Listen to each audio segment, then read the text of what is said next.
nation now. I'm Pradeep Nambiar for news about the nation, Maharashtra and Mumbai. They say in every system there's a conflict between abiding law and arbitrary power. The test for every democracy, it stands or it falls according to its own choice, whether to give supremacy to the law or to the will of the people, whether to constitute a moral association maintained by duty or a physical one kept together by force. Today we discuss about things about Prime Minister Narendra Modi का ये कहना है कि we are economically globally recognized with International Monetary Fund, Standard and Poor, Morgan Stanley, all जो विदेशी organizations है economic, हमारा ratings एकदम जबरदस्त और GDP calculation 6.3, 6.5 के आसपास आ रहा है. That is what Mr. Modi says, and the Congress, the India Alliance का कहना है कि अगर इकोनॉमी इतना स्ट्रांग है, इतना पावरफुल है और दुनिया में इसका ख्याल रखा जा रहा है, then why are the industrialists moving away from India? That is what the India Alliance Congress Rahul Gandhi has to say. We are joined by esteemed guest Pradeep Peshkar Sahab from the BJP, Chintamani Kharkanis from the Uddhav Bala Thackeray Sena, and Bharat Soni Sahab from the Indian National Congress. Welcome to the show, sir. Welcome to the show. Peshkar Sahab, welcome. Soni Sahab, welcome. Kharkani Sahab, welcome to the show, sir. Thank you very much. Namaskar.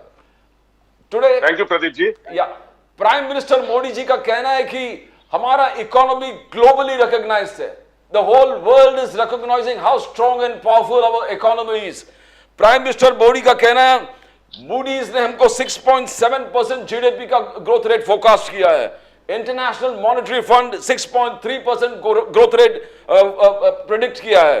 Goldman Sachs 6.3, Morgan Stanley 6.5. बोले इतना रोजी picture है पूरे number 1 economy देश का, जिस प्रकार से हमारा फोरकास्ट आ रहा है. मगर इंडिया अलायंस कांग्रेस उद्धव बाला साहब ठाकरे सेना का कहना है कि अगर इतना रोजी पिक्चर है तो लोग इंडस्ट्रियलिस्ट इस देश के बाहर क्यों जा रहे हैं. उन्होंने कहा कि विनोद अडानी को पासपोर्ट है, गोल्डन पासपोर्ट है यूरोपियन यूनियन का. पंकज ओसवाल जी, सुरेंद्र हिरानंदानी, इन सबका गोल्डन पासपोर्ट है. विल स्टार्ट फ्रॉम पेशकर साहब. पेशकर साहब फ्रॉम द भारतीय जनता पार्टी. सर, ये मोदी साहब का कहना है कि ग्लोबली एक recognised economy, we are doing fine. जो उन्होंने दिखा दिया एक बीजेपी का कैंपेन है कि देखो स्टैंडर्ड एंड पुअर, जो वर्ल्ड इकोनॉमिक रेटिंग एजेंसीज ने इतना जबरदस्त रेटिंग दिया है हमको. That is what prime minister Modi saying, fantastic economy. But Congress का कहना तो लोग भाग क्यों रहा है देश से, इंडस्ट्रियलिस्ट देश से भाग क्यों रहा है. पेशकर साहब. बिल्कुल बराबर है. मोदी जी का कहना है, यहां से अगर हम डिबेट शुरू करेंगे बिल्कुल तो कांग्रेस का जवाब क्या आएगा ये हम समझ सकते हैं. लेकिन जब हम ये कहेंगे, पूरी दुनिया का कहना यह है कि वर्ल्ड इकोनॉमी में भारत का नंबर पहला अभी लग रहा है ग्रोथ रेट में. जो क्रेडिट रेटिंग्स कंपनीज है उन पर कांग्रेस का भरोसा नहीं है, ऐसा मुझे लगता है. जब कभी हमारे प्राइम मिनिस्टर मनमोहन सिंह हुआ करते थे तब कुछ चीजें अगर आईएमएफ कहती है तो बड़ा भरोसा कांग्रेस का और सभी विरोधियों का उस पर था. आज ऐसा क्या हुआ कि इनको आईएमएफ पे भी भरोसा उठ गया और विदेशी क्रेडिट रेटिंग पर भी भरोसा उठ गया. हम देखते हैं कि भारत की economy in spite of corona attack, हम लोग 80 करोड़ लोगों को मुफ्त में अनाज आज तक दे पा रहे हैं. और इतना समृद्ध देश पिछले 9 साल में हुआ है और सामर्थ्यवान हुआ है. समृद्ध और सामर्थ्य दोनों भी हाथ में हाथ डाले चल रहे हैं. तो मुझे लगता है कि आईएमएफ की रिपोर्ट जो आई है उस पर सोचना चाहिए कांग्रेसियों ने कि पिछले 50-60 साल में क्यों नहीं हुआ जो इस 9 साल में हुआ. तो ये जो फिगर्स आपने दिए तो सबके सामने है, अभी मेरे सामने पेपर है सब. वो फिगर्स के जाने पे बजाय हम लोग उसके पीछे का रीजन पे ज्यादा चर्चा करना आवश्यक है.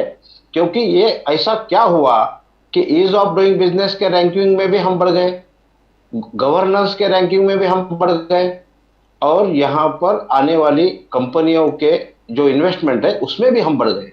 ये क्या हुआ ऐसा 9 साल में?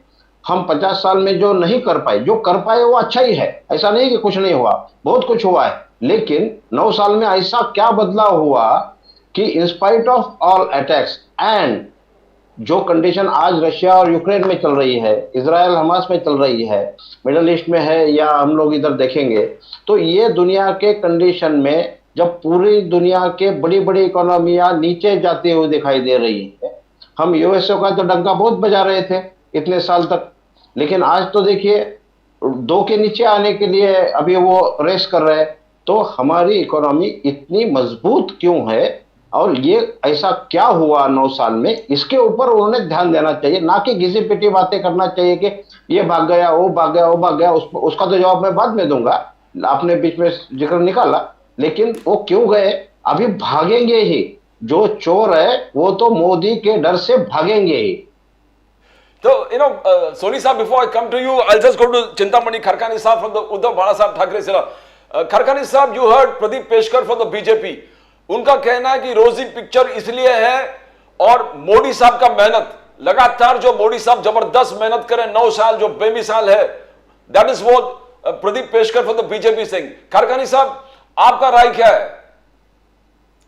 मैं प्रदीप साहब को नमस्कार करता हूं।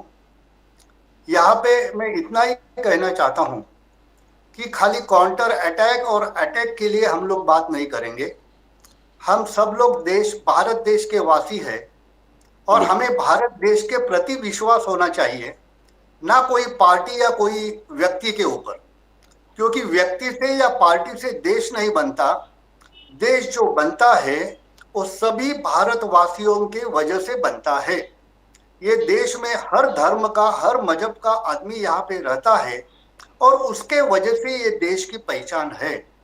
आज मुझे ये कहना है कि आपने एक जो चीज बताया कि 9 साल में हमारी बहुत तरक्की होगी, आपने तो उसका सबूत दे दिया कि 85 करोड़ लोगों को हमें मुफ्त में अनाज देना पड़ता है।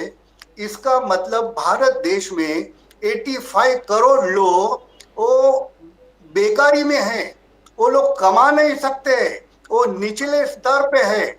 उनका रेशन कार्ड का कलर सफेद नहीं है, उनका रेशन कार्ड का कलर केसरी है। और ऐसे जो पिछड़े इकोनॉमिकली बैकवर्ड लोग हैं वो 85 करोड़ है। ये आपने ही बोल दिया है अभी। इसका मतलब क्या है कि देखो, हम लोग नींबू से लेके, नमक से लेके, चाय से लेके हर चीज के ऊपर जीएसटी लगा रहे हैं, जो कांग्रेस के राज में नहीं था। इतना हम लोग टैक्स इकट्ठा नहीं कर रहे थे। अभी दुनिया भर का टैक्स लगा के हम लोग पैसा जुटा रहे हैं, फिर भी हमारी इकोनॉमी बढ़ रही है, ऐसा अगर आप बोलते हैं तो गलत है। 100 साल स्मार्ट सिटी कहाँ पे है? एक नितिन गडकरी का काम छोड़ेगा तो मुझे लगता नहीं कि ये भाजपा सरकार में कोई काम कर रहा है। किसी को मालूम तक नहीं है। हर एक आदमी नितिन गडकरी को पहचानते हैं, उनकी रोड और इंफ्रास्ट्रक्चर के वजह से। उनका भी कोई दूसरा हिसाब हो सकता है, उन्होंने भी पैसा जुटाया है पार्टी के लिए, वो हमें मालूम है। लेकिन नितिन गडकरी छोड़ेंगे तो बाकी कोई भी मिनिस्टर के सामने हम लोग ऐसा नहीं बोल सकते कि ये मिनिस्टर का काम बहुत अच्छा है। अभी हेल्थ मिनिस्टर का आप लेंगे तो महाराष्ट्र स्टेट में और पूरे देश में हेल्थ मिनिस्ट्री का काम अगर आपको देने का है तो कोई भी स्टेट में ऊपर के, मतलब मध्य प्रदेश, यूपी और नॉर्थ के कोई भी स्टेट में आप जाएंगे और सरकारी अस्पताल में आप जाएंगे तो मालूम पड़ता है कि हेल्थ की स्थिति क्या है।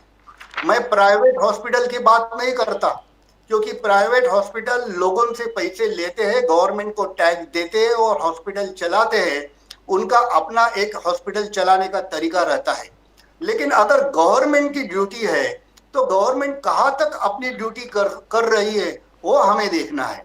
और इसके लिए ये सब चीज में स्मार्ट सिटी का टोटल फेल्योर हो गया। हर गांव में पानी और हर गांव में शिक्षा, ये टोटल फेल्योर हो गया।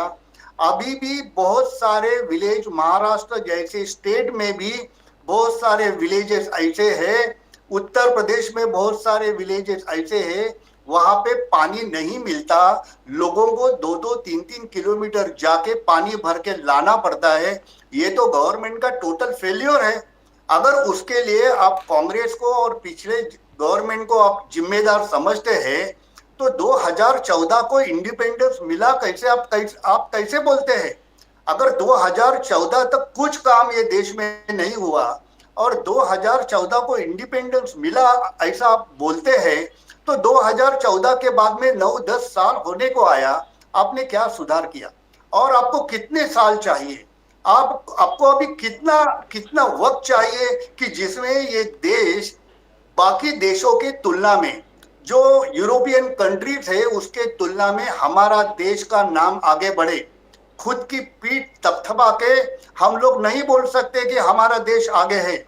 मैं 23 कंट्रीज बाहर घूम के आया हूं और मैं बाहर देखा हूं कि भारत देश का एक ही आदमी का नाम सबको मालूम है और वो है महात्मा गांधी, और बाकी किसी का नाम मालूम नहीं है।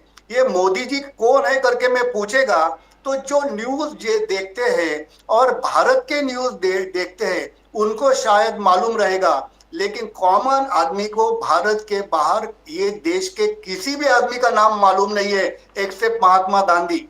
महात्मा गांधी दुनिया के कोई भी कोने में जाओ, महात्मा गांधी को सब लोग पहचानते हैं। इसके लिए मुझे ये कहना है कि ये अपना पीठ थपथपाना छोड़ दो, ये देश के लिए कुछ करना चाहिए। ये देश में पार्टी आएगी, पार्टी जाएगी, सत्ता किसी के हाथ में आएगी, सत्ता किसी के हाथ से जाएगी, लेकिन देश का बच्चों का भविष्य अगर हमारे हाथ में है ऐसा हम लोग कहते हैं, तो हमें कुछ रियल में करना पड़ेगा, ना को कोई फिगर देके, क्योंकि आपके पास इकोनॉमिस्ट और उसके ऊपर फिगर देने वाले बहुत सारे लोग हैं। वो तो दुनिया भर की फिगर फेंकते रहते हैं, लेकिन असलियत क्या है वो देहात में जाके आप देखो, और असलियत क्या है वो नीचे रास्ते के ऊपर उतर के आप देखो तो मालूम पड़ेगा असलियत क्या है। पेशकर साहब, I'll allow you to talk, but let me first go to Bharat Soni साहब। सोनी साहब from the Congress। सोनी साहब, ये रिमार्केबल फीचर्स बीजेपी का कहना है कि रिमार्केबल, पूरे economy has been globally recognised. Moody 6.7% growth, IMF 6.3% growth, Goldman सैक्स 6.3% पोग, मॉर्गन स्टैनले 6.5% ग्रोथ। मोदी साहब कह रहा है globally recognised. How do you see Bharat Soni साहब? सर, ग्लोबल प्रदीप जी नमस्कार। ग्लोबल एजेंसीज की बात की जाए तो नोमुरा के सोमल वर्मा जी और आरबीआई के उपासना चाचरा जी के आप दोनों के स्टेटमेंट देखेंगे, दोनों के विभिन्न है। हाँ, एक कहता है कि जो जीडीपी ग्रोथ ये लोगों ने प्रोजेक्ट किया है वो किस प्रकार से है, और जो इंटरेस्ट रेट इन लोगों ने जो 200 बेसिस पॉइंट्स के जिस हिसाब से बढ़ाए हैं वो हिसाब से उसको देखना चाहिए। और सर, अगर जो दो इतनी बड़ी एजेंसीज और मूडीज के तीनों के बयान अगर भिन्न आते हो, तीनों के बयान अगर अलग अलग आते हो, तो वही कह देता है कि क्या हमारा देश की तरक्की और क्या हमारा जीडीपी ग्रोथ है। और सर, अभी कारखानी साहब ने बता दिया कि जिस हमारे लाडले प्रधानमंत्री जी को 80 करोड़ जनता को 5 किलो के राशन पे जीना पड़ता है, इसको उपलब्धियों में गिनती होती है। सर, ये उपलब्धियां हैं, और सर 5 साल वो उपलब्धियां चालू रखेंगे वो सर, अगर सत्ता पे फिर से आएंगे तो 2024 में। सर, इसे क्या उपलब्धि कहेंगे हम लोग? सर, 80 करोड़ जनता अगर जो तुम्हारे 5 किलो राशन पे जीती है, उसको आप अगर उपलब्धियां गिनते हो तो फिर हो चुका सर। और सर, दूसरी बात, सर अगर मैन्युफैक्चरिंग सेक्टर को अगर आप बढ़ावा नहीं दोगे, जब तक मैन्युफैक्चरिंग, सर क्या हुआ है 2016 के, कोरोना 2016 के पहले तो नहीं आया था, 2014 से 2016 के बीच में का ग्रोथ देख लीजिए, वहां पर आप क्यों नहीं ग्रोथ कर पाए? आपको एक इकोनॉमिस्ट प्रधानमंत्री ने देश हाथ में दिया था सर, वो खोखला और कंगाल देश नहीं था। आपने कितने हजार करोड़ रुपए आपने रिजर्व बैंक से विड्रॉ किए, वो पैसे गए कहां? अगर आप अगर अच्छा प्रोग्रेस किया, इतना, सर हम लोग सब भारतवासी है, हम लोग चाहते हैं हमारा देश तरक्की करे, और प्रधानमंत्री जी नरेंद्र मोदी जैसे व्यक्ति अगर है तो वो देश और तरक्की के लिए आगे बढ़ना चाहिए, नहीं कि वो 5 किलो राशन पे जीना चाहिए। तो सर मैन्युफैक्चरिंग सेक्टर की बात पे फिर से मैं आता हूं। अगर मैन्युफैक्चरिंग सेक्टर में से लोग निकल के एग्रीकल्चर सेक्टर में गए हैं सर, 48% लोग, 45 से 48% लोग मैन्युफैक्चरिंग से एग्रीकल्चर की तरफ चले गए। सर अगर आप वो एग्रीकल्चर को देखेंगे तो रिवर्स है सर, क्योंकि उनको काम नहीं है करके उसमें चले गए। सर अगर आप इनको बढ़ावा नहीं दोगे, आज किसमें है सर, कंस्ट्रक्शन इंडस्ट्री के वर्कर में उसमें जा रहे सर। सर कंस्ट्रक्शन इंडस्ट्री के वर्कर अगर जो आगे बढ़ रहा है तो ये हमारे देश के इकोनॉमी के लिए अच्छा नहीं है, क्योंकि वो सीजनल है, वो थोड़े दिन का है, थोड़े वर्षों का है सर। लेकिन अगर हम लोग मैन्युफैक्चरिंग को बढ़ाया तो मैन्युफैक्चरिंग बढ़ने से क्या है, हमारी साइकिल शुरू होगी सर। ये साइकिल को शुरू करने के लिए सर देखिए, कांग्रेस के पास एक थिंक टैंक हुआ करता है सर, वो थिंक टैंक इकोनॉमिस्ट लोगों का थिंक टैंक है। वो लोग सोचते हैं, वो लोग प्लान्स बनाते हैं। यहाँ पर कौन सा थिंक टैंक और कौन सा ये है सर, ये हमें अभी आज तक पता नहीं चल रहा है सर। तो आपको पता नहीं चल रहा है। पेशकर जी, बीजेपी का कहना है कि 60 साल लूट काल था और आपका 9 साल अमृत काल है। पेशकर साहब, यू वांट टू, आज चिंतामणि साहब ने और सोनी साहब ने जो पूछे, आपने देखा राशन कार्ड के बारे में बोले केसरी है, सफेद है, क्या जरूरत है, तो कैसे जवाब दोगे पेशकर साहब? नहीं, कैसा है, चिंतामणि सर ने कहा कि जवाब के लिए जवाब और काउंटर अटैक करने के लिए तो हम यहाँ बैठे नहीं है।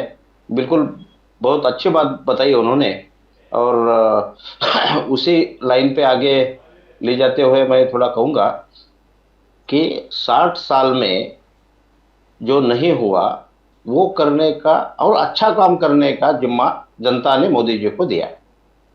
मोदी जी यानी मोदी टीम इंडिया, इनको दिया। उसमें प्रशासन भी आया, शासन भी आया, लोक प्रतिनिधि भी आए, सभी मिलकर आए, ये जिम्मा दिया। तो बदलाव तो जरूरी है, और वो बदलाव थिंक टैंक के सहारे, जो अच्छे पॉलिसीज है, जो अच्छे गवर्नेंस के लिए जो रिफॉर्म जरूरी थे, वो करने का बीड़ा उठाया मोदी जी ने। कितने सारे कानून बदल दिए। अभी इकोनॉमिक ग्रोथ के लिए क्या जरूरी होता है, तो गवर्नेंस जरूरी होता है, हिंड्रेंस लेस गवर्नेंस जरूरी होता है। तो वो गवर्नेंस के लिए काफी सारे रिफॉर्म्स, ऑपरेशनल रिफॉर्म्स, जो ऑनलाइन फेसलेस जो ट्रांजैक्शन होने थे वो हो गए। हम इनकम टैक्स भरने वालों की संख्या पहले देखते हैं, आज देखते हैं। जीएसटी के बारे में पूरी दुनिया में देख लो, इतने कम समय में जीएसटी स्टेबलाइज हुआ, वो सिर्फ भारत देश है। इतनी बड़ी संख्या, इतने बड़े एमएसएमई, इतने सारे गृह उद्योग, सब मिला के अगर देखा जाए तो जीएसटी अभी स्टेबल हो रहा है, स्टेबल हो गया। उसका कलेक्शन ही आपको बता देता है कि कितना हमें डेवलपमेंट के लिए फंड उसमें मिलता है। तो ये सारी चीज हमें देखने की जरूरत है।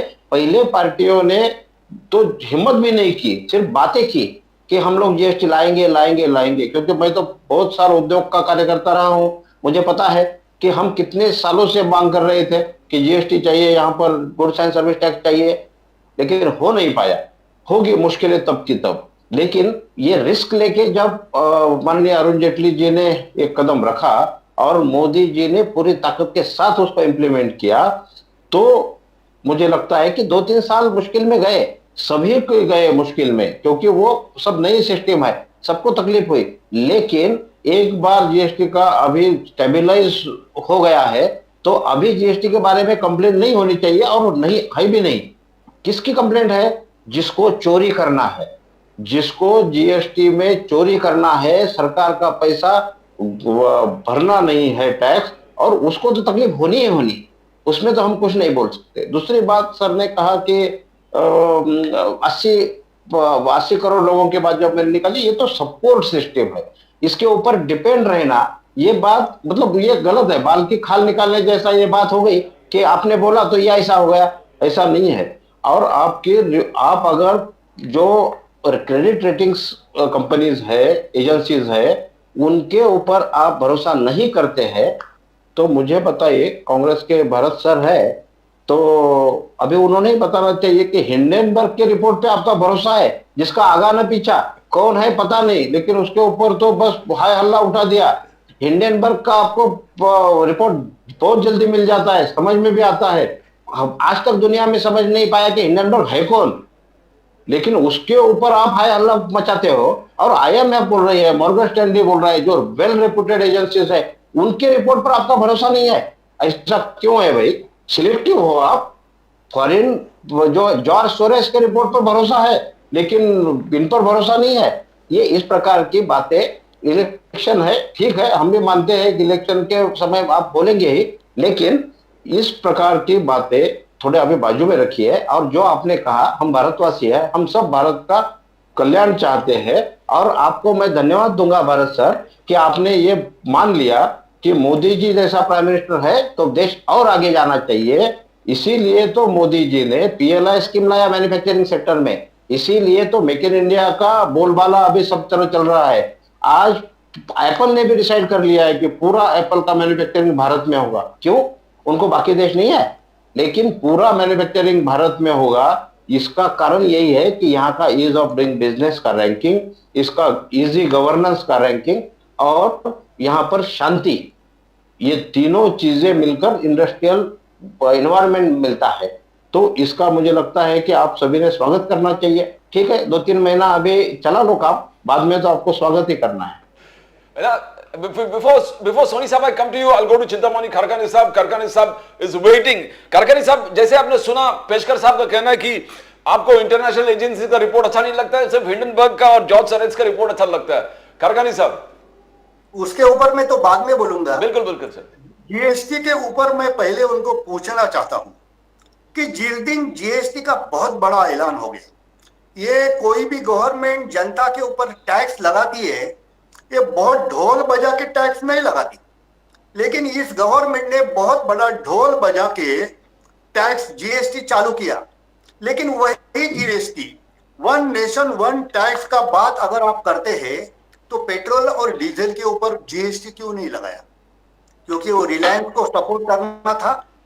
पेट्रोल और डीजल के ऊपर अगर वो जीएसटी लगा देते थे, उसको पेट्रोल और डीजल को जीएसटी के बाहर क्यों रखा? यही सवाल हमें उनको पूछना है। और बाकी चीज है देश का प्रेम और ये सब चीज वो बोलते थे, वो पेगासिस क्या है? पेगासिस क्या देश का प्रेम है? एक बाहर की एजेंसी जो दूसरे देश की एजेंसी है, जो मूर्ति पूजा नहीं मानती है, ऐसी एजेंसी इजराइल की, उनके हाथ में ये देश के जो इंपॉर्टेंट लोग हैं उनका पूरा चारित्र उनके हाथ में देने का, वो क्या बोलते हैं, क्या करते हैं, कहाँ पे जाते, किधर जाते, ऐसा उनके ऊपर एक नजर रखने का, ये जो चीज हो गया, इससे बड़ी घिनौनी चीज ये देश में कभी भी नहीं हुई। हम लोग इसकी बहुत कड़ी निंदा करते हैं। हमारे बीच में अगर कोई पार्टी में झगड़ा है, हर एक पार्टी का एक काम करने का तरीका अलग रहता है और पार्टी का चलने का तरीका अलग रहता है। हर एक को दिल्ली जाने का है, कोई वहां नागपुर जाएगा, कोई वहां गुजरात जाएगा, लेकिन दिल्ली जाने का सबको है।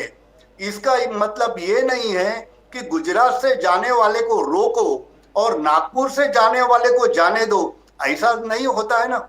और उसके लिए जो हर्डल लाया जाता है, वो इजराइल जैसे देश का लोगों को भारत का पूरा इकोनॉमिकल और पॉलिटिकल की जो उनके हाथ में देके हमारा देश को पूरा बर्बाद करने का यही धंधा है क्या पेगासिस में? जो इजराइल की कम्युनिटी है, जो इजराइल की कम्युनिटी है पूरे देश में 138 नेशन में, ये पेगासिस के ऊपर बोम चालू है। हर एक लोग चिल्ला रहे हैं। हमारे देश में तो कम है, हमारे देश में उसका नाम तक लिया नहीं जाता है, लेकिन बाकी देश में लोग चिल्लाते हैं। क्यों? क्योंकि उनके देश में इंटरफेरेंस करने का ये जो तरीका है, ये वर्चस्ववाद है। ये वर्चस्ववाद भारत में जैसा है वैसा भारत के बाहर इजराइल में भी है। इजराइल के लोगों के ऊपर हमारा बहुत प्यार था। अलीबाग में इजरायली लोगों को, यहूदी लोगों को हमने बहुत सपोर्ट किया था। हमने कभी इजरायली लोगों के साथ में नफरत नहीं किया। लेकिन इजराइल लोगों का चाल चलन और तरीका देखने के बाद हमें मालूम पड़ा कि देश की चाबी हम लोग इजरायली लोगों के हाथ में नहीं देना चाहते। इसके लिए हम लोग इसकी कड़ी निंदा करते हैं। हमारे जो पॉलिटिकल लीडर के ऊपर जो स्पाईवेयर लगा दिया है वो बहुत गलत है और ये देश के लिए हानिकारक है। आज आपने किया, कल हम करें तो इसका मतलब ये इम्यूनिटी का गेम, ये जो खुन्नस एक दूसरे के ऊपर निकालने का जो गेम है वो गेम बहुत खतरनाक है। वो देश का सत्यानाश करेंगे। हम लोग लड़ रहे हैं देश की तरक्की के लिए। हर एक आदमी का तरक्की लाने का तरीका अलग अलग हो सकता है। हम लोग वो तरीका जो रहता है उसके ऊपर बात करेंगे, लेकिन हम लोग दूसरे को बर्बाद कर देंगे। यहाँ पे कोई अपोजिशन पार्टी ही नहीं रहेगा। कांग्रेस मुक्त भारत, शिवसेना मुक्त महाराष्ट्र, ये जो आपका काम करने का तरीका है ना, ये तरीका ठीक नहीं है। डेमोक्रेसी और कॉन्स्टिट्यूशनल जो प्रोविजन है उसके टोटल अगेंस्ट में है और यहाँ पे ये जो बात करते हैं ये बात गलत है। हमारा उनके ऊपर आक्षेप ये है कि ये देश का हर मजहब का, हर जाति का, अगर उसके पास इंडियन पासपोर्ट या इंडियन सिटीजनशिप है, वो भारत में पैदा हुआ है, भारत का नागरिक है, तो उनको जितना मुझे अधिकार है उतना अधिकार उसको भी है। तो जाति जाति में, धर्म धर्म में भेद करके ये देश तोड़ने का काम मेहरबानी करके मत करो। ये देश को जोड़ो, ये देश को मत तोड़ो। पेशकर साहब, प्रदीप पेशकर साहब, I'll come back to you. First let me ask Bharat Soni साहब, आपने जो पूछा, सोनी साहब जो पेशकर जी कह रहे थे कि आपको Standard Poor's, Morgan Stanley, IMF, इनके रिपोर्ट का कोई ख्याल नहीं है, आपको सिर्फ Hindenburg report, George Soros, how do you answer that? I mean जो पेशकर साहब ने बोला। Pradeep ji, yes, Bharat Soni see, I would come to that Hindenburg report and George Soros later on. Okay. First, if the Modi ji के अगर कायदे और मोदी जी के नेतृत्व वाला जो कार्यक्रम अगर इतना अच्छा होता, तो डिमोनेटाइजेशन जब हुआ था नोटबंदी, उस नोटबंदी में 50 दिन में कितने 60 चेंजेस आए। जीएसटी के अंदर 376 चेंजेस 10 महीने में, और जो किसान कायदा था, जो फार्म लॉस जो लाए थे, उस फार्म लॉस को 700 लोगों की मृत्यु होने के बाद वापस लेना पड़ा। अगर इसे अगर हम लोग नेतृत्व कहते हैं और इसे अगर हम लोग ease of governance, ease of administration कहते हैं, तो फिर हो चुका। सर, अगर अग्निपथ पे भी आप जाए तो अग्निपथ भी क्या है? अभी मैं अग्निपथ पे नहीं जाऊंगा, लेकिन हिडनबर्ग रिपोर्ट पे आऊंगा। सर, हिडनबर्ग रिपोर्ट के अंदर जिसके बारे में लिखा है वो तो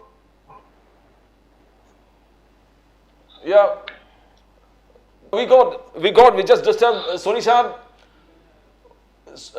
He was talking about the reports, Hindenburg report, George Soros is motivated.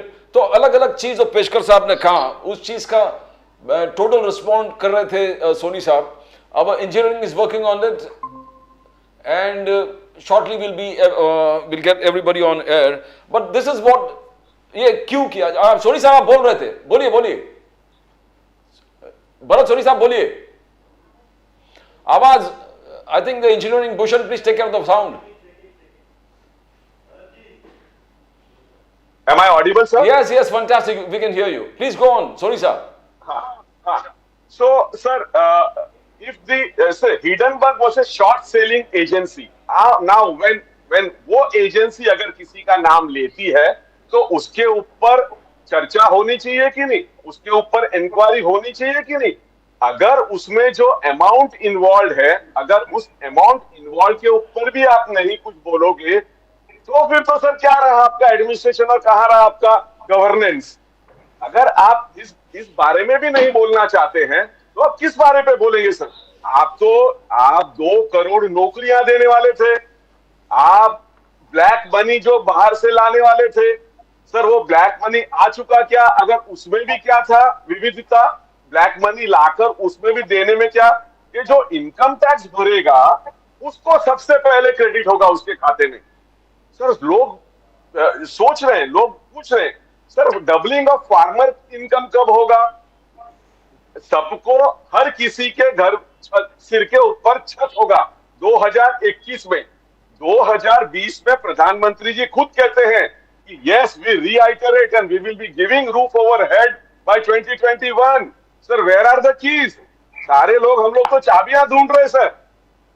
Sir तो जो, सर देखिए हम लोग भी कर्नाटका में, हिमाचल में और सारे प्रदेशों में हम लोग ने जहां जहां अभी सरकारें बनाई है इंडिया अलायंस के तहत, उसमें आप जो कहा उतना हम लोगों ने किया, और जितना हम लोग दे पा रहे हैं उतना ही हम लोग बोल रहे हैं। हम लोग दूसरा कुछ नहीं बोल रहे सर। लेकिन अगर आप हमारी पॉलिसियां, हमारी चीज और हमारी स्टाइल अगर आप बोलने का इस्तेमाल करोगे तो फिर सर ये तो कॉपिंग हुआ सर। पेशकर साहब आप सुने, आप चिंतामणि साहब का भी सुना, भरत सोनी साहब का भी सुना, दोनों आपके पूछ रहे। चिंतामणि साहब ने आपको पेगासस के बारे में बहुत बड़ा प्रश्न पूछा, पेगासस क्यों, ये स्मार्ट सिटीज क्या हो गया, पानी का क्या हो गया, शिक्षा का क्या हो गया, अलग अलग चीज चिंतामणि साहब ने पूछा। And you heard what Bharat Soni साहब सेड कि उनका कैंपेन चालू है कांग्रेस का, आपने क्यों किया, जीएसटी क्यों किया, छोटे उद्योग बर्बाद कर दिया, डीमोनेटाइजेशन क्यों लाया और छोटे उद्योग बर्बाद हो गया। आगे जाके उन्होंने कहा 2000 रुपया नोट, शायद उनका वो कैंपेन में वो भी है, 2000 रुपया नोट अपने ही कार्यकाल में लाया। और how do you answer that, दोनों का, चिंतामणि साहब का और सोनी साहब का? पेशकर साहब, प्रदीप पेशकर साहब फ्रॉम द बीजेपी। पेगासस के बारे में जो चिंतामणि सर ने कहा उसमें तो फैक्ट सबको पता है कि ऐसा कुछ हुआ नहीं है।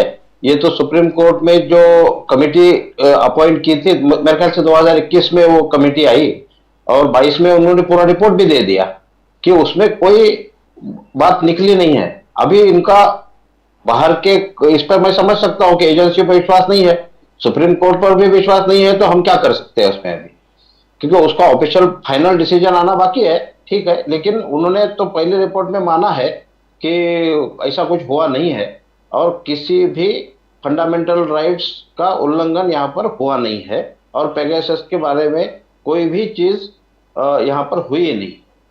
जो कुछ भी हुआ होगा मुझे पता नहीं है, अभी सुप्रीम कोर्ट में मामला है तो आएगा फाइनल रिजल्ट। तो मुझे लगता है इस प्रकार का टेंशन क्यों बढ़ता है, ये टेररिस्ट एक्टिविटीज कंट्रोल करने के लिए ऐसे कुछ चीजें बनाई गई है दुनिया में।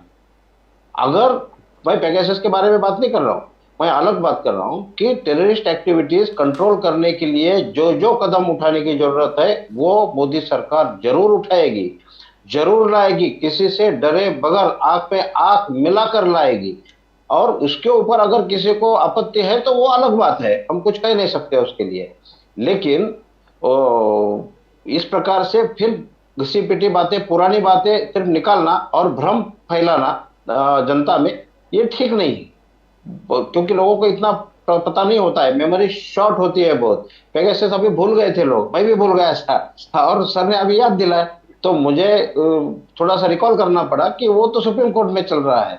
तो ये बात सच है कि ऐसे कुछ चीजें निकल के आती है, वही अगर हम लोग कैसेट की तरह बजाते रहेंगे और उसमें है तो कुछ नहीं, ये पता है बहुत सारी चीज ऐसे हुए हैं, तो दूसरी ये थोड़ा भूल जाएंगे और हम लोग डेवलपमेंट पे बात करेंगे, 9 साल बेमिसाल पे बात करेंगे। ये अभी आगे आने वाली जो अच्छी इकोनॉमी के रिजल्ट्स है उसके ऊपर बात करेंगे, ये बात जरा ज्यादा अच्छा हो जाएगा। अभी दिनेश जी ने आपने क्या सवाल पूछा था दिनेश जी के बारे में? सोनी साहब ने सोनी एक तो 4 साल की डीमोनेटाइजेशन आप सेलिब्रेट नहीं करते हो। हाँ। यस जीएसटी के बारे में उन्होंने, हाँ जीएसटी के बारे में दोनों पूछे सोनी साहब ने और कारखाने साहब ने। डीमोनेटाइजेशन भी लोग भूल गए, हाँ डीमोनेटाइजेशन भी भूल गए। हाँ अभी कोई टेंशन नहीं है किसी को कुछ जरूरत, अभी सब खुश है क्योंकि सब लोग ये देखते हैं कि हम लोग अभी यूपीआई पेमेंट में चले गए। छोटे छोटे व्यापारी, छोटे छोटे उद्यमी जो है, एमएसएमई के माइक्रो नैनो लेवल के भी लोग हैं जो हथगाड़ी पे, रेडी पटरी पे जो धंधा करता है, वो भी अभी फोन पे गूगल पे लेके बैठे हैं, तो वो तो अभी डिमोनेटाइजेशन का किस्सा ही खत्म हो गया और वो सक्सेसफुल हो गया। जीएसटी के बारे में इन्होंने बोले रिफॉर्म्स हो रहे, इट इज ऑनगोइंग प्रोसेस।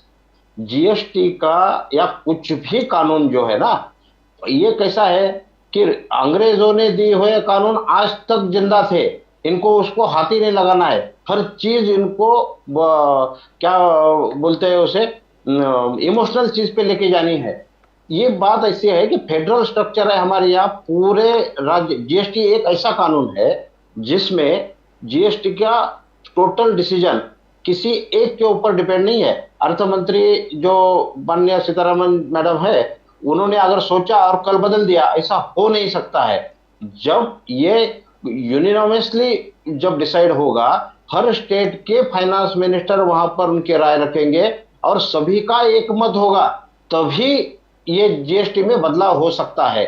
तो मुझे बोलिए, हाँ चिंतामण सर ने भी बताया डीजल क्यों नहीं लाया, तो भाई कांग्रेस वाले विरोध कर रहे, क्यों नहीं लाया? हमारी तो इच्छा है करने का। कांग्रेस के शासन के जो स्टेट्स है उनको एक बार पूछ के आइए, फिर बोलिए कि पेट्रोल और डीजल लाना चाहिए क्या।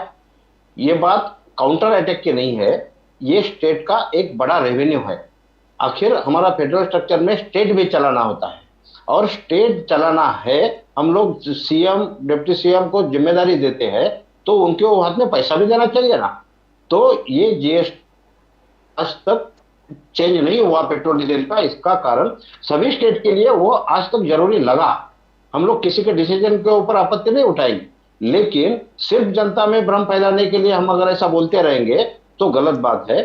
जीएसटी के काउंसिल में रिफॉर्म्स होने के लिए सभी स्टेट के अर्थ मंत्री इररेस्पेक्टिव ऑफ पार्टी उनकी जरूरत, और एक भी अगर विरोधी मत है तो वो पास नहीं होता है। तो अभी जीएसटी हमारी सबकी जिम्मेदारी होती है, आपकी हमारी सभी पार्टियों की, जो जो सत्ता में है उनकी रिस्पॉन्सिबिलिटी है कि जीएसटी में क्या पास होना है और क्या नहीं होना है। हम यहाँ बैठ के कुछ भी बोलेंगे और वहां हमारे जो फाइनेंस मिनिस्टर है वो अलग बात करेंगे, ये हमें शोभा नहीं देता है। ये इस प्रकार से डबल गेम नहीं होना चाहिए। हम लोग यहाँ पर इकोनॉमी पे बात करने वाले लोग हैं, तो सच बोलना चाहिए। और पेशकर साहब, दूसरा जो चिंतामणि खरकानी साहब ने कहा कि ये कांग्रेस मुक्त भारत जो बीजेपी का नारा है, आपने उद्धव जी का सेना को तोड़ दिया, एकनाथ शिंदे सेपरेट कर दिया, शरद पवार साहब का पार्टी को तोड़ दिया, ये डेमोक्रेसी के लिए ठीक नहीं है, चिंतामणि साहब का कहना है। How do you see that? हाँ, बिल्कुल बराबर है। थोड़ा मैं खरकानी साहब को एक कहूंगा कि भाजपा की आइडियोलॉजी समझिए, इस पर भी वो बोलेंगे मुझे पता है, लेकिन भारतीय जनता पार्टी राष्ट्रीय विचारों पे काम करने वाली पार्टी है। हम व्यक्ति के खिलाफ युद्ध नहीं लड़ते हैं, हम विचारों के खिलाफ लड़ते हैं। कांग्रेस मुक्त यानी कांग्रेस यानी कोई वो समझते हैं कांग्रेस यानी व्यक्ति, वो व्यक्ति पूजा में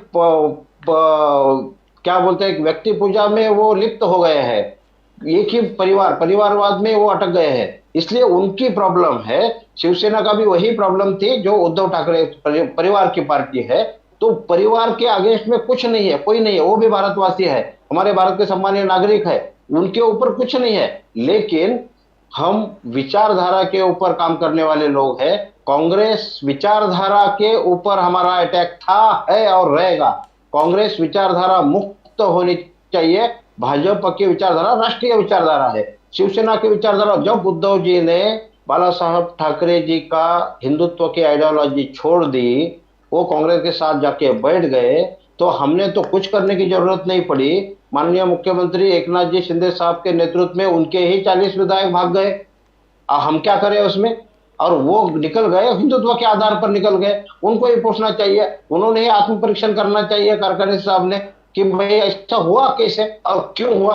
तो हम किसी के खिलाफ नहीं है, गलत विचारधारा को अच्छे विचारधारा से जवाब देने का प्रक्रिया चालू रहेगी। देखो, हम लोग आत्म परीक्षण नहीं कर रहे हैं, हम लोग इसके बारे में सोच रहे हैं। हम लोग ये सोच रहे हैं कि कश्मीर से लेके गोवा तक जितने भी रीजनल लोकल पार्टी है, वो मतलब महाराष्ट्रवादी गोमांतक पक्ष से लेके पीडीपी तक, महबूबा मुफ्ती के साथ में जिसके साथ में बीजेपी गई, उसको वो पार्टी को बीजेपी ने खत्म करने का कोशिश की और वही पूरे देश में हो गया।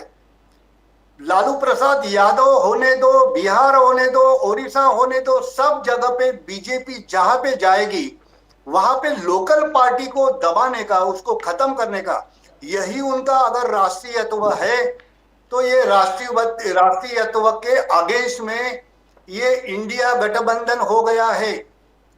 कांग्रेस का और हमारा एक साथ में हर मुद्दे के ऊपर एक मत नहीं है। We are together to resist Bharatiya Janata party ideology, और भारतीय जनता पार्टी की आइडियोलॉजी खुद का वर्चस्ववाद है। और अब हम करें सो कायदा, ये जो भारतीय जनता पार्टी का विचार है, ये विचार के अगेंस्ट में ये इंडिया गठबंधन हो गया है। हर पार्टी अलग है ये गठबंधन में, हर एक आदमी अपना अपना एजेंडा लेके चल रही है, लेकिन सबका एक एजेंडा हो गया है कि अगर ये देश साबुत रखने का है, अगर ये देश एक संग रखने का है, तो भारतीय जनता पार्टी का विचार ये देश से हटना चाहिए। हम विचारों की बात करते हैं, हम भी विचार की बात करते हैं। अभी ऐसा हो गया, हर पार्टी के जो गए गुजरे लोग थे, हर पार्टी के जो करप्ट लोग थे, हर पार्टी में जिसके ऊपर भारतीय जनता पार्टी ने आरोप लगाया कि ये भ्रष्टाचारी है, वो भ्रष्टाचारी लोग पिछले दरवाजे से भारतीय जनता पार्टी में अंदर घुस गए और भारतीय जनता पार्टी बोलती है ये सब चारित्रवान लोग हैं। इसका मतलब चारित्र का सर्टिफिकेट सिर्फ भारतीय जनता पार्टी देगी और उसके ऊपर ये सर्टिफिकेट के ऊपर आपको जीने का अधिकार मिलेगा। ये तो गलत बात है भाई। चारित्र का सर्टिफिकेट आप नहीं दे सकते हैं। जो चारित्रवान नहीं है वो चारित्रवान नहीं है। और मैं आपको बताना चाहता हूं, आपके पार्टी के जो बुजुर्ग लोग हैं, जो हमारे साथ में एक जमाने में काम करते थे, वो भी अभी नाराज है। वो भी अभी बोलते हैं कि हमारे पार्टी में ये क्या चल रहा है। कृपा शंकर सिंह जैसा आदमी जिसके ऊपर आप हजारों करोड़ का आरोप लगाया था, और वो आदमी को अभी इतना क्लीन हो गया, वो खुद बोलता है मुझे अच्छी नींद आती है, मुझे अच्छा लगता है, मेरे ऊपर अभी कुछ आरोप नहीं है। ये सब कैसा होता है? ये जो आपका जो गुपित है, ये जो आपका सीक्रेट है, वो सीक्रेट अभी पूरे देश को मालूम हो गया है। आपने आदमी को नहीं लाया, आदमी के गुण दोष के साथ में लिया है। गुण को आपने उसका ऊपर ज्यादा जिक्र नहीं किया, लेकिन उसका दोष है वो आपके लॉन्ड्री में वॉश आउट हो गया। और आप बोलते हैं बाकी लोग जो दोषी है उनको भी हम उसके ऊपर ईडी, सीबीआई, इनकम टैक्स लगा के उनको भी हमारे पार्टी में हम लोग लाना चाहते हैं। मतलब जिनके जिनके पीछे अब पड़ेंगे वो अगर आपके पार्टी में आ जाएंगे तो वो लोग सब अच्छे हैं, और अगर आपके पार्टी में नहीं आते हैं तो वो तो परंपरावादी है, वो आपके फैमिली के लिए काम करते हैं, वो आदमी भ्रष्टाचारी है, ऐसी बात आप करते हैं। अगर आप व्यक्ति पूजा नहीं जानते हो, व्यक्ति पूजा आपको मान्य नहीं है, तो मोदी जी का मोदी मोदी मोदी ये क्या है? मोदी मोदी करके हर एक आदमी आपके पार्टी का जो नाच रहा है, किसकी पूजा है? एक व्यक्ति की ही पूजा है। अगर कोई मैच जीत गया तो मोदी जी के वजह से मैच जीत गया, अगर ऐसे आप बोलते हैं तो ये व्यक्ति पूजा नहीं है क्या? अगर शमी जैसा आदमी अगर इतनी विकेट्स लेके मैच जीत जाता है तो वो भी मोदी जी के वजह से जीत गया, और उसके वजह से उसने इतना विकेट गया। ऐसा अगर सोशल मीडिया के ऊपर आपके लोग कहते हैं तो मुझे बहुत अचरज लगता है। मतलब हर चीज का क्रेडिट दे दो उनको, प्राइम मिनिस्टर को क्रेडिट देना चाहिए। 1947 से जितने भी प्राइम मिनिस्टर हो गए, ये देश में एक क्या बोलते हैं, मैच बॉक्स भी नहीं बनती थी, लिखने की शाई भी ये देश में नहीं बनती थी। आज ये देश में सुपर कंप्यूटर बन गया, वो क्या सिर्फ मोदी जी के वजह से बन गया क्या? इसरो मोदी जी ने बनाया क्या?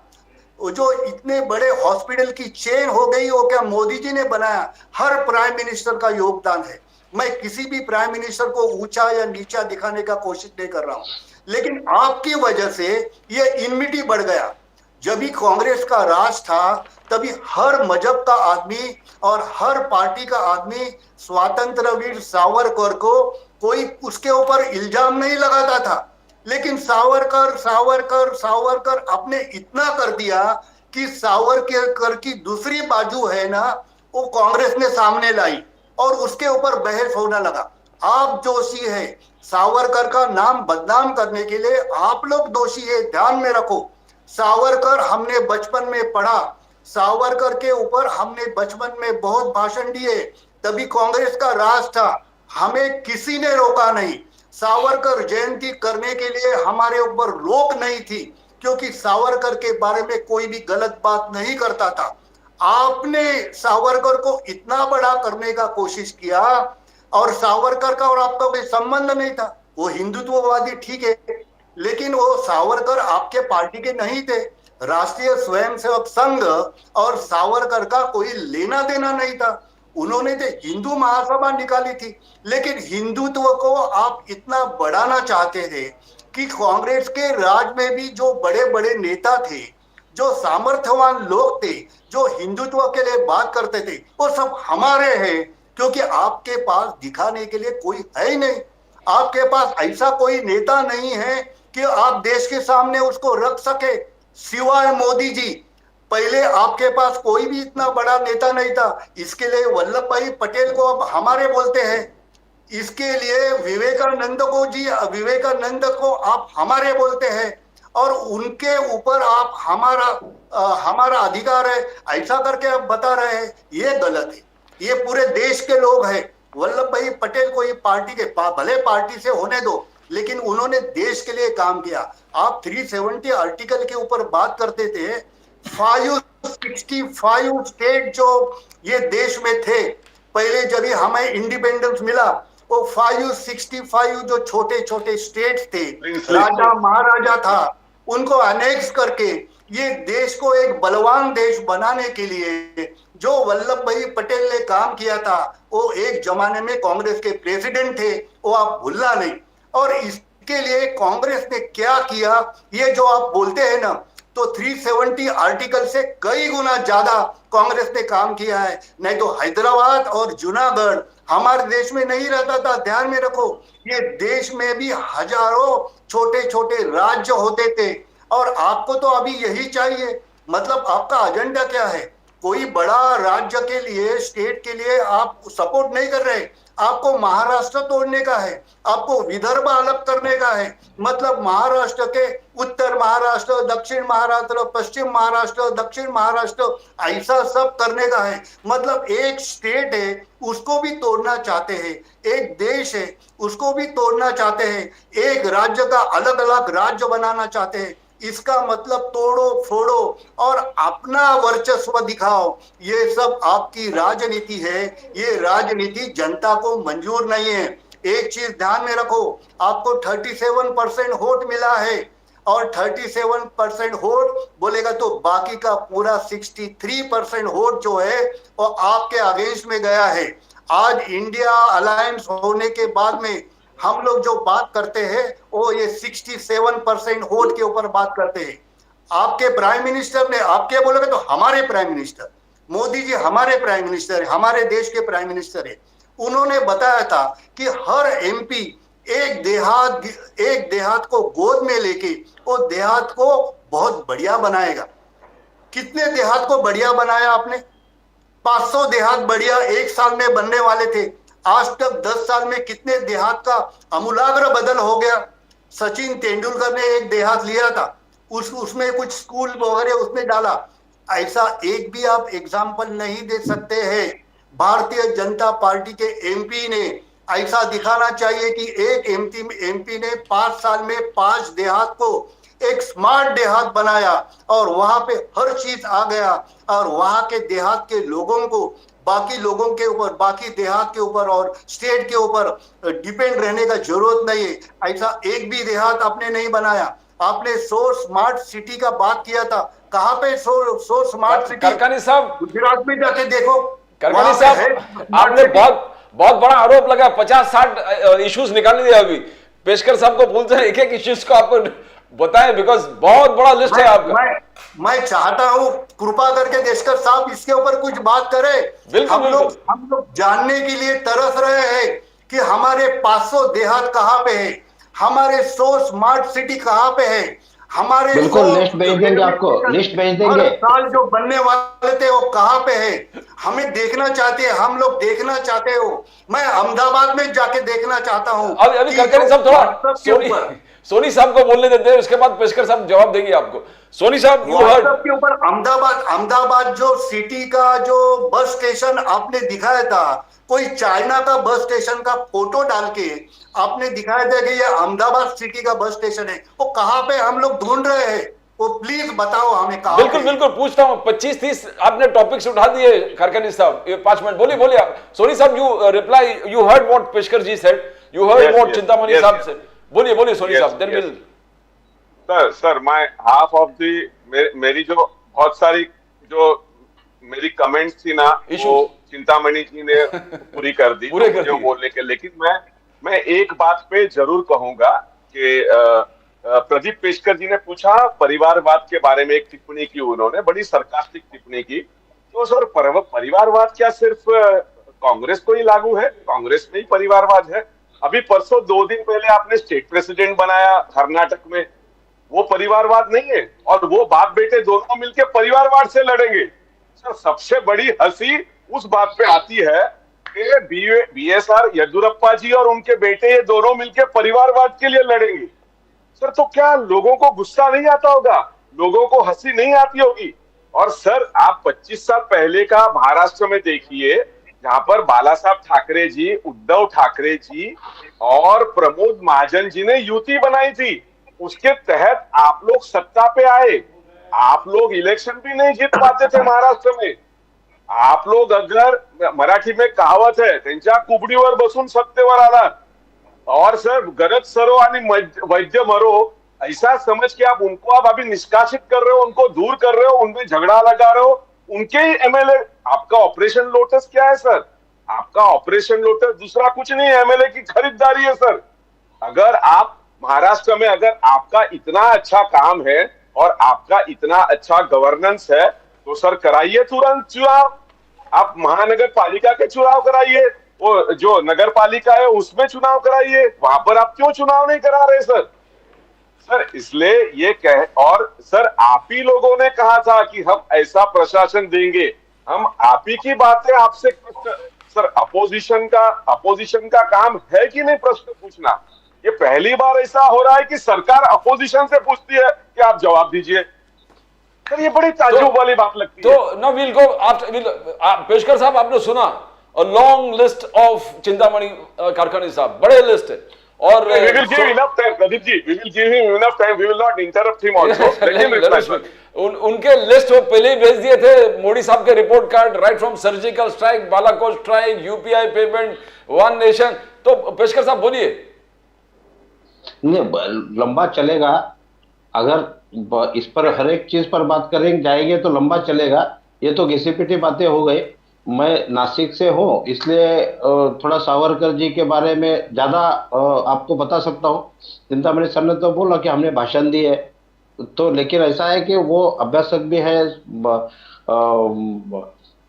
कांग्रेस के अच्छे नेता भी है, लेकिन अपने शिवसेना के। लेकिन एक बात वो भूल गए कि क्रांतिवीर जो विनायक दामोदर सावरकर है, उनके बारे में हमने अच्छा कहा, बड़ा बनाने की कोशिश की। बड़ा बनाने की जरूरत है ही नहीं, वो खुद इतने बड़े हैं कि किसी के बड़ा बनाने के मोहताज है नहीं। लेकिन हमने जब बातें उजागर की तो कांग्रेस ने उनकी दूसरी बाजू बताई, ऐसा उन्होंने बोला। अभी ये बात समझ में आनी चाहिए कि वो उन्होंने इंडिया आघाड़ी में जाने के बाद में वो एक्सेप्ट कर ली कि भाई हमारा ये अलग है। पहले एक बार आप उद्धव जी को या आपके जो बड़े प्रवक्ता है महाराष्ट्र के संजय राउत जी, उनको पूछ कर आइए एक बार, और फिर बोलिए सावरकर जी के बारे में। हाँ, तो पैसा है कि उनके ऊपर बोलना हमारी किसी की भी यहाँ के उतनी समझ नहीं है कि सावरकर जी के बारे में ऐसा कुछ बोले, क्योंकि हम प्रबुद्ध नागरिक हैं, हम लोग सिर्फ बात तो निकली इसलिए बात पे बात बोल लेंगे, ऐसा ठीक नहीं। तो वो बात थोड़ा बाजू में रखते हैं। सावर जी का जो महानता है वो है ही, किसी के बोलने से वो कम होगी नहीं, किसी के बोलने से वो लोग उनको भूलेंगे नहीं। दूसरी बात उन्होंने बोला कि हर एक पार्टी की आइडियोलॉजी है, अलग अलग है, हम लोग अलग है लेकिन फिर भी एक है। किसके लिए? तो हराने के लिए। तो उनके लिए काफी शुभकामनाएं। बहुत अच्छी तरह से अभी 5 स्टेट के इलेक्शंस है, वो उसके रिजल्ट में उनको 5 स्टेट में चुनाव है, तो उसमें उनको पता चल जाएगा। और पूरे इकट्ठा कितने हैं ये देख ही रहे हैं। जो उनके ऊपर जवाब देना, ये मैं यहाँ पर वक्त जाया करने के जैसा है कि इतने सारे बातें निकाले तो एक भी काम किया है नहीं उसमें। कि अपना एजेंडा डेवलपमेंट के बारे में, अपना एजेंडा कल क्या होने वाला है इसके लिए है। नहीं तो फिर वो 575 जो संस्थानें थी उनको इकट्ठा के किया ना, लेकिन आपने कभी वो पटेल साहब का नाम सामने लाने की कोशिश नहीं की। सिर्फ भारत में कौन रहा, तो सब किसी किधर भी दिखाई दिया तो आधे पन्ने का इतिहास सरदार पटेल जी का, और बाकी सारे चीजें एक ही परिवार की। तो ये जो अलग अलग रवैया सबके लिए आपने अपनाया। Mahatma Gandhi ji is great. महात्मा गांधी जी के बारे में तो हम भी कहते हैं, आप भी कहते हैं, सभी पूरी दुनिया कहती है, आपने बता दिया। लेकिन आज जो भारत के युवा बाहर है, बाहर के देश में है, उनको जरा जाकर पूछिए, रास्ते में भी जाते आते लोग उनको टोकते, are you Indian? Modi Modi, you are from Modi country. तो ये क्यों हो गया? ये सम्मान क्यों मिलने लगा? अब महात्मा गांधी जी का उसमें कम नहीं होता है। महात्मा गांधी जी के विजन पर चलने वाले स्वच्छता अभियान मोदी जी को लाना पड़ा। महात्मा गांधी जी का जो गरीबों का कल्याण की बात, गरीब कल्याण योजना मोदी जी को करनी पड़ी, आपने किया नहीं। लेकिन हम लोग महात्मा गांधी जी को कम करके मोदी जी को बड़ा बनाने की कोशिश नहीं कर रहे। दोनों भी अपने जगह पर बड़े हैं, और आज दुनिया ने माना है कि Modi ji is world leader. वो एक विचार है। मोदी इज नॉट अ व्यक्ति, इज अ वृत्ति। तो हम डेवलपमेंट के बारे में, देश के प्रति कितनी कितनी कठोरता होनी चाहिए अपने पूरे जीवन में सॉरी, मोदी जी ने दिखा दिया है। इतना आदर्श प्रधानमंत्री हमें मिला, ये गर्व की बात है। अभी भरत जी पे आते हैं। भरत जी ने तो ज्यादा कुछ कहा नहीं, परिवारवाद पे ही उन्होंने बोला है। परिवारवाद, भ्रष्टाचार, तुष्टीकरण। हाँ, वो तो वॉशिंग मशीन वगैरह वो पुराना हो। अभी ऐसा है, जो कोई भी, हाँ उस पर भी मैं थोड़ा बोलना चाहूंगा, जो भाजपा में आता है उसके ऊपर का सब केसेस निकल जाता है। ये गलत फहमी मत फैलाओ, क्योंकि किसी का कोई रिपोर्ट, किसी का कोई केस विड्रॉ नहीं होता है। सबकी कार्रवाई चालू होगी या वो चालू रहेगी, क्योंकि ये कानून का काम करता है। कानून का काम करता है। थोड़ा विश्वास रखना शुरू करो कि प्रशासन में दखलंदाजी हम करते नहीं है, क्योंकि जो गलत है उसकी सजा देने का काम सुप्रीम कोर्ट का है, हाई कोर्ट का है, और वो एजेंसीज का है। हमने उस एजेंसीज पे प्रभाव डालने की जरूरत नहीं है। आज मोदी जी ने फ्री हैंड दिया है उनको कि yes, as per law you have to act. और जब सब एजेंसी अपने अपने एक्ट पर, जो एक्ट लिखा है, डॉक्टर बाबा साहेब अम्बेडकर जी ने जो हमें घटना दी है, जो कानून दिया है, उस कानून में जो लिखा है, आज तक वो एजेंसी लागू नहीं कर पाई, क्योंकि उधर से फोन आता था, जनपद से, इधर से, उधर से। तो ये फोन आने का काम जो है ना, वो अभी बंद है। अभी इस बार यह ऐसा है कि जो एक्ट में लिखा है उस प्रकार से आप काम करो, तो फ्रीडम मिल गया। फ्रीडम मिलने से आफत आ गई इन लोगों पर जो घोटालेबाज है, उनके ऊपर बिल्कुल उनको डरना ही है, और उनको कोई छूट नहीं है। जो भाजपा में आए, कहीं भी जाए, मैं भाजपा का सच्चा कार्यकर्ता करके ये कह सकता हूं कि भाजपा में आए हुए किसी के केस बंद नहीं होंगे, और हुए भी नहीं है। और परिवारवाद की बात चली, जो कर्तृत्व के आधार पर सामने आता है वो तो वेलकम है, लेकिन आप प्रधानमंत्री जी के लिए उम्मीदवार एक बार ढूंढ के बताओ। आपको तो एक ही परिवार दिखाई देता है, चाचा हो गई, पिताजी हो गए, माताजी तो अभी उन्होंने त्याग किया ऐसा कहते हैं, ठीक है, उन्होंने छोड़ दिया। दो तीन प्रधानमंत्री छोड़कर बाकी तो सब परिवार युवराज को ही बिठाने की कोशिश चल रही है, भले ही वो कभी होंगे नहीं, लेकिन ये सारी चीज आपको तो नेता भी नहीं मिलता है पार्टी में, तो अब हम क्या कहें उसके ऊपर। लेकिन भारतीय जनता पार्टी में ये बताओ, हम तो गर्व से कहते हैं कि अगला अध्यक्ष भारतीय जनता पार्टी का कौन होगा। आपको 70 साल लग गए परिवार के बाहर का अध्यक्ष करने के लिए, अभी देखिए हमारे यहाँ अगला कौन है पता नहीं। कभी भी कोई भी कार्यकर्ता उस श्रेणी में जाकर बैठ सकता है। तो परिवारवाद पे बात करना कांग्रेस ने बंद करना चाहिए। वो उनका डीएनए में है कि एक ही परिवार हाथ में ही वो सब उसकी ये रहेगी, सत्ता रहेगी, ऐसी ही बात है। We'll come to the last part of the program. Karkani साहब, today उद्धव ठाकरे जी ने इलेक्शन कमीशन को लेटर लिखा है कि अमित शाह जी ने जो मध्य प्रदेश में बात किया, क्या अलग अलग कानून है क्या सबके लिए? बीजेपी के लिए अलग कानून है, बाकी ऑपोजिशन के लिए अलग कानून है, उस पर थोड़ा रोशनी डालेंगे सर करकनी साहब? देखो, इलेक्शन कमिश्नर का जो रूल्स एंड रेगुलेशन है, वो इलेक्शन कमीशन कहती है कि धर्म के नाम के ऊपर आप मत मांगो। मत मांगना गलत है, अनकॉन्स्टिट्यूशनल है, ऐसा करके इलेक्शन कमिश्नर बोलता है। ये इलेक्शन कमीशन मोदी जी के ऊपर कुछ बात नहीं करती।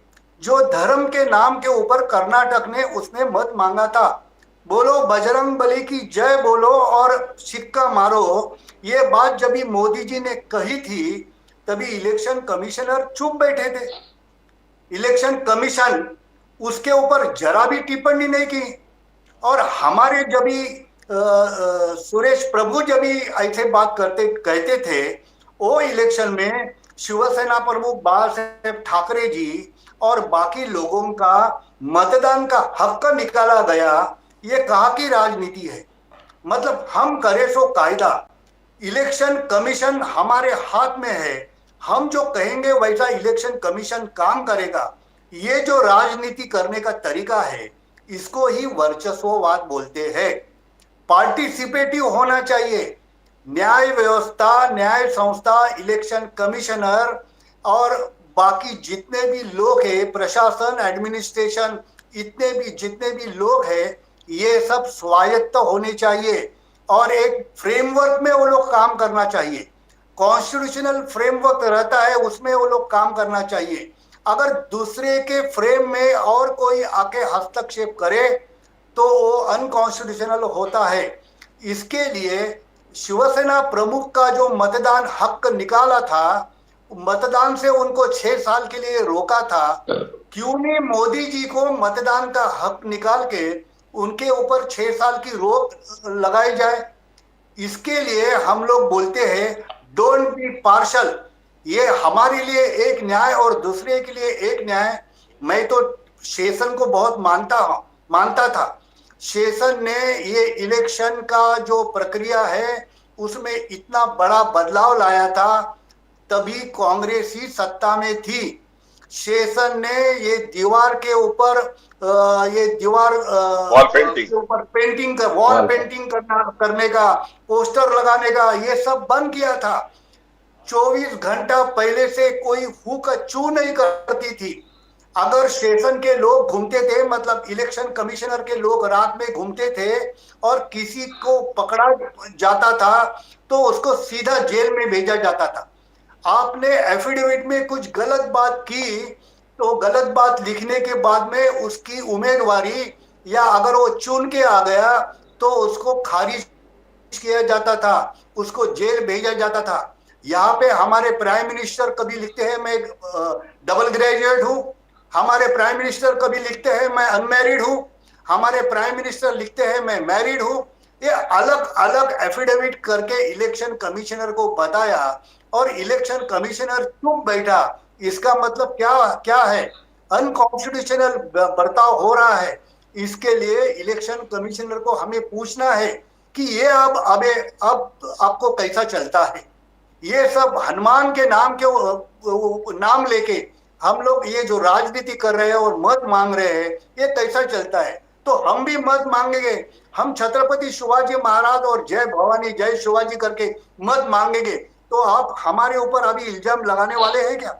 हमारे ऊपर एक्शन लेने वाले हैं क्या? तो ये गलत बात चल रही है, अनकॉन्स्टिट्यूशनल है। इसके लिए ये देश सभी धर्मों का है। इसके लिए उद्धव जी बोलते हैं कि उन्होंने ये गलती किया है। अगर आपने एक गलती किया और आपको माफ किया गया, तो हम उसके आगे और 10 गलती करेंगे, आप हमें माफ करेंगे क्या? Yeah, Soni Saab, you want to act, then we'll end with Peshkar Saab. Pradeep ji, I want only 15 seconds for right to बोलिए. See, प्रदीप पेशकर जी ने कहा कि महात्मा गांधी जी के विचार अभी भी जिंदा है। मध्य प्रदेश में एक महिला गोली लेकर महात्मा गांधी जी के पुतले को गोली मारती है, वो इनकी कार्यकर्ता है। तो ये महात्मा गांधी के विचारों के बारे में नहीं बोले तो अच्छा है। दूसरा, कानून का काम करता है। सर, अगर कानून का काम करता होता तो जिसके खिलाफ आप 70,000 करोड़ का आरोप लगाते हो, उसको ही मिनिस्ट्री में ले लेते हो आप, तो उसका कानून कब काम करेगा सर? दूसरा, सर, कर्तृत्व के आधार पे, मीन्स आप करें तो कर्तृत्व के आधार पे परिवारवाद चलेगा, लेकिन हमारा आदमी कर्तृत्व के आधार पे नहीं है। आज आपको राहुल जी से डर लग रहा है। राहुल जी जो प्रश्न पूछ रहे हैं उसका जवाब नहीं है आपके पास। और सर, कांग्रेस के प्रेसिडेंट सीताराम केसरी भी हुआ करते थे सर, और आप ही लोगों ने कहा था कि ये गांधी ही बनेगा, तो लो मल्लिकार्जुन खड़गे जी बने। और प्रधानमंत्री के उम्मीदवार हमारे पार्टी में बहुत सारे हैं। और सर, इंडिया अलायंस जो है, उस इंडिया अलायंस को पहले सत्ता में तो आने दीजिए सर। 2024 तो इंडिया अलायंस का है, और सर तब सोचेंगे कौन सी पार्टी का प्रधानमंत्री होगा और कौन होगा। आज से क्यों आप उसको प्रोजेक्ट कर रहे हो सर? आप मध्य प्रदेश में प्रोजेक्ट करिए, आपका मुख्यमंत्री का उम्मीदवार कौन है। पेशकर साहब, यू हर्ड चिंतामणि, कहना चाहूंगा सर। या चिंतामणि खरकानी साहब सुने, आप भरत सोनी साहब को सुने। You are scared of Rahul Gandhi. Peshkar साहब, बिल्कुल हम बिल्कुल डर गए हैं राहुल गांधी से। तो सारा देश, अभी ये हंसने वाली बात है, सारा देश डर रहा है कहीं ये ना प्रधानमंत्री बने। इस प्रकार की बातें हो रही है, क्योंकि क्या है, इन्होंने मान लिया अभी कि आने दो भाई। जिसको आपने पप्पू कहा था, आज देश को मालूम है पप्पू कौन है। नहीं, मालूम है, बिल्कुल सबको पता है कि क्या किसका क्या रोल अभी बचा है और वो क्या करने जा रहे हैं। जो भारत देश के बाहर जाकर भारत देश की प्रतिमा खराब करने की कोशिश करते हैं, जिनके मित्र जॉर्ज सोरेस है, उनके बारे में हम ना कहें तो अच्छा है। लेकिन इवेंट मैनेजमेंट अच्छा चल रहा है इंडिया का। इवेंट मैनेजमेंट के लिए बिल्कुल शुभकामनाएं, अच्छा चलने दो। आपको प्रधानमंत्री जी के उम्मीदवार ढूंढने की जरूरत नहीं पड़ेगी, इसके लिए आप तकलीफ लेने की जरूरत नहीं है, क्योंकि उसकी जरूरत ही पड़ने वाली है। 400 प्लस बीजेपी पार्टी है क्या सर? हमारा अगर इंडिया अलायंस है तो आपका बीजेपी पार्टी है क्या? 400 भारत हमारी पार्टी भारत है, आप भी भारत है, तो ऐसा है तो आपको कोई तकलीफ देने नहीं चाहते हैं हम लोग। 400 प्लस मोदी जी और कमल आने वाला है, कोई टेंशन की बात नहीं है। जो भी काम बचे हैं वो अगले 5 साल में मोदी जी बिल्कुल पूरा करेंगे। यही इतना ही उसका जवाब है। एक चीज कारकानी साहब, यू जस्ट फिनिश इट। कारकानी साहब सेड दैट दोगला कानून जो चल रहा है कि एक ऑपोजिशन को इलेक्शन कमीशन, कैसे, उसका जरा जवाब दे दे पेशकर साहब। कारकानी साहब, मैं बोलूं? नहीं, वो पेशकर साहब बोलेंगे। आपका जो सवाल था, हाँ, डबल कानून नहीं, डबल कानून है नहीं, ये भ्रम की बात है। इलेक्शन कमीशन का काम करता है, और शेषन जी का पूरा भारतवर्ष का एक नागरिक जो है ना, वो उनके प्रति आभार व्यक्त करना चाहेगा। सबको ये निवडणूक प्रक्रिया जो है, इलेक्शन कमीशन का जो प्रोसीजर है वो डिफाइन करने का और इलेक्शन कमीशन के अधिकार क्या है वो दिखाने का काम टी एन शेषन साहब ने किया। इसके लिए तो हम सारे आभारी हैं उनके, और हर एक पार्टी कुछ भी हो, हर एक नागरिक उनके ऊपर आभारी है। लेकिन अभी दोगला कानून वगैरह कुछ नहीं है, एजेंसियों को पूरा फ्रीडम है। इनके इंडिया आघाड़ी के हर एक चीज का विरोधियों का प्लान क्या है मैं बोलता हूं आपको। इनके अगेंस्ट में गया डिसीजन, कुछ भी एजेंसी हो तो वो गलत, और वो एजेंसी को टोक देंगे। जब इनके फेवर में गया तो फिर ठीक है। अभी हमने 10 बार देखा है, माननीय सुप्रीम कोर्ट के बारे में भी उनके महान संपादक जो है एडिटर वही कहते हैं, और रोज एक दूसरी बात है। तो इनके फेवर में जब डिसीजन जाता है तब ये बोलेंगे कि ये बराबर चल रहा है, नहीं गया फेवर में तो ये मोदी जी का हुकुमशाही है। You want to respond, खरकानी साहब, last 1 minute इसके ऊपर तो जवाब नहीं हो सकता है ना। पेशकर साहब बोल रहे कि अभी आपको प्राइम मिनिस्टर कैंडिडेट ढूंढने की जरूरत नहीं है, मोदी साहब फुल मेजोरिटी में आएंगे।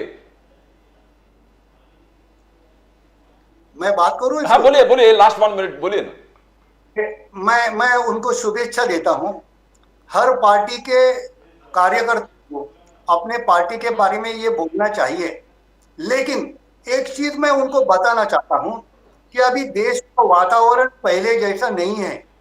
2013-14 में जो सोशल मीडिया को हाथ में लेके आपने राहुल गांधी को पप्पू ठहरा के या कांग्रेस को विलन करके सबको दबाया, और बीजेपी का इतना बड़ा दाल किया आपने, और बीजेपी को इतना बड़ा दिखाया, और मोदी जी को इतना बड़ा दिखाया, और मोदी जी का हिंदुत्व बोलेगा तो इतना बड़ा दिखाया।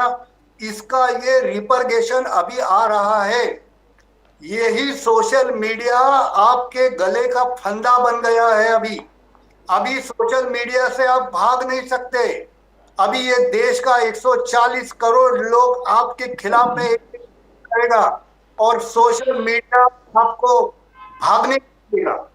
आप कितना न्यूज़पेपर और कितना भी चैनल आपके हाथ में ले लो, आपके कितने भी उद्योगपति आपके विचार का चैनल चलाने दो, लेकिन ये 140 करोड़ देश है ना, वो आप कभी भी दबा नहीं सकते। भारत देश का बड़ा वैशिष्ट्य है। भारत देश अगर कोई भी अच्छा आदमी लगे तो उसको अपने सर के ऊपर बिठा देता है। मैं आपको बताना चाहता हूं, 2014 तक मुझे ऐसा लगता था कि नरेंद्र मोदी जी सचमुच देश का भला करेंगे, ऐसा मुझे भी खुद को लग रहा है। 2016 में जब लंदन में एक हॉल में उन्होंने भाषण किया, और वो भाषण में भारत देश के डॉक्टर सब चोर है करके उन्होंने बता दिया, और वो कैसे चोरी करते उसका सब उन्होंने शब्दांकन किया। वो सब देखने के बाद मुझे मालूम पड़ गया कि ये आदमी देश की बदनामी सचमुच कर रहा है। और ये आदमी अगर ये छोटे छोटे चीज में आपको बढ़ावा देने के लिए, मैं बड़ा हूं, मैं श्रेष्ठ हूं, मैं सबसे ज्यादा बलवान हूं, और मेरे सिवा ये देश नहीं चल सकती, क्योंकि मैं जो गुफा में बैठूंगा, वो गुफा में मैं अगर ध्यान लगाने के लिए बैठूंगा तो मैं अकेला होना चाहता हूं। कालकानी साहब, will allow आपने प्राइम मिनिस्टर मोदी पे चार्ज लगाया था लंदन। इफ पेशकर साहब wants to reply, will end with his reply sir. Peshkar साहब, नहीं, ऐसा कभी भी हुआ नहीं है। अभी मनगढ़ंत बातें बताना तो अभी कारखाने साहब ने अभी शुरू कर दिया, तो अब क्या करेंगे? डॉक्टर के ऊपर ऐसा कुछ घटनाएं हुई होगी, उसके बारे में कुछ कहा होगा। सभी डॉक्टरों के ऊपर अगर इल्जाम लगाते हैं तो इस प्रकार से कोई घटना हुई नहीं है, और इसका कोई प्रमाण देने की आवश्यकता है नहीं। मुझे लगता है कि वो अभी आवेश में आ गए और वो बोलते जा रहे हैं। तो ठीक है, 2014 तक, वो 2014-15 तक वो मोदी जी अच्छे लगते थे उनको, क्योंकि उनकी पार्टी सत्ता में थी, शामिल थी। आज वो बाहर गए तो उनका कंपल्शन है बोलना, अभी उनका कंपल्शन हम समझ सकते हैं। थैंक्स पेशकर साहब, थैंक यू प्रदीप पेशकर साहब, thank you so much, thank you Bharat Soni साहब, थैंक यू खरकानी साहब, Chintamani Karkani Sahab, thank you very much. It has been a fantastic discussion. It has been a very, very good discussion. Everybody talked so well, with fully informed discussion था. Thank you very much. तो मैं thank you बोलता हूँ कि उन्होंने कोई चीज हमारी मान ली, वो भी हमारे लिए बहुत ज्यादा है और आगे चल उनको आगे मानना पड़ेगा और उसके लिए मैं उनका शुक्रगुजार हूँ. थैंक यू वेरी मच भारतीय Janata party. Thanks Karkani Sahab. Bharat Soni Sahab, thank you so much. Fantastic. Thank you, Pradeep ji. Thank you so much. Thank you, Chintamani ji. Thank you, Petker ji. Thank you so much. That's what they say. It has been a fantastic discussion. Well learned men. So much of information. So much of matter that concerns India and so very well discussed. So very well discussed by the entire panelist. Really honored. As I say, we the people hereby resolve to constitute India into a sovereign, socialist, secular, democratic republic. That's what the preamble to the constitution says. And hereby resolve to constitute India into a sovereign, socialist, secular, democratic republic and to secure to all citizens justice, equality, liberty and fraternity. The pillars of our constitution, they say unshakable, unpregnable. So whichever political system rules us, we hope that the constitution is preserved by those political leaders and by all political leaders. The opposition has a place, the ruling right has a place, the ruling political system has a place, everybody. And we believe all parties together will protect the constitution and the people. That's all from Pradeep Nambiar Nation. Now we'll come with more news concerning the nation, Maharashtra and Mumbai. Till then, bye for now.